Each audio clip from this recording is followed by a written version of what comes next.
حالا مرحله بعد وقتی که ما اون سه تا حرکت رو خوب یاد گرفتیم باید یک کمی خیز برداریم و به این حالت با بشینیم به این شکل.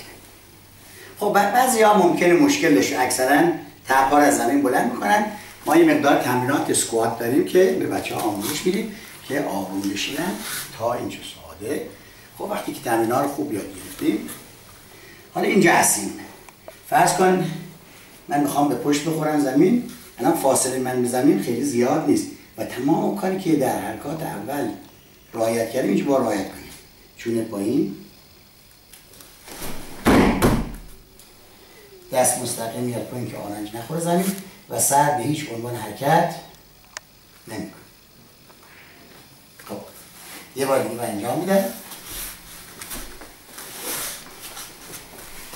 پس حتما پاها موازی هم میشینیم کاملا، آروم عقب،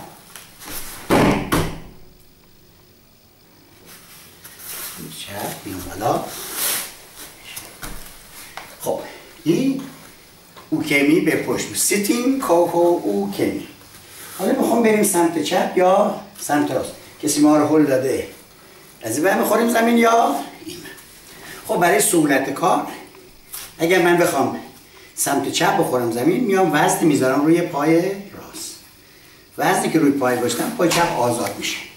این پا رو من دارم اینجا و وقتی میخورم زمین روی تیغه بدن است. دست من دست پایین کاملا صاف، شونه بالا و تقریبا حالت یه گارد رو زمین. خب حالا اگر بخوام سمت راست بخورم وزن میارم روی پای چپ، وزن روی پای چپ، پای راست آزاد میشه، میذاریم اینجا و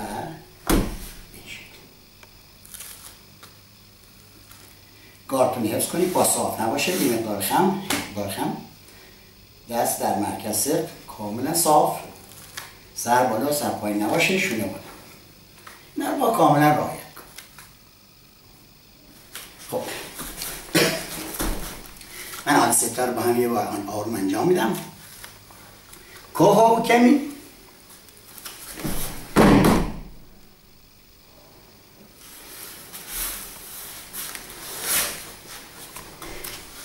حالا پهلو رو میگن یوکو. حالا یا سمت راست یا سمت چپ. ما میخوام زیاد شما رو فعلا با کلمات ژاپنی مشغول نکنیم. ولی چنانچه کسی دوست داشته باشه بدونه یوکو کمی. سمت چپ هداری، سمت چپ میگی. حالا فعلا سمت چپ سمت راست. وزن میدیم رو پای راست، پای چپ آزاد میشه، میذاریم پایین و یا کن سر به هیچ عنوان حرکت نمیکنه، دستا کاملا صاف. آرنج به زمین نمیخوره، نگاه کنید. خب حالا سمت راست. وزن میاریم روی پای چپ، پای راست آزاد میشه.